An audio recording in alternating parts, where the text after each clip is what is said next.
While mimes have a lot of variations, black pants are about as close to standard as you can get for mimes. Most of all the time you'll see them wearing black on their lower part of the body. Women, for you, this means either a black dress or more likely a black skirt for the lower part of your body and maybe black leggings underneath it. Again, to kind of take black all the way down to your feet, which is where we may have a different shade. But yeah, black pants are huge, and luckily most people already own a pair.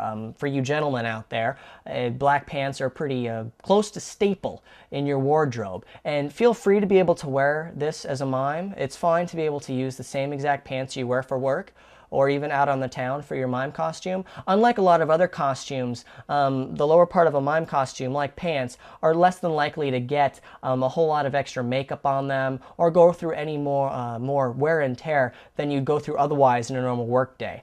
So definitely, this is a great place where your own personal wardrobe can come in handy for your black pants.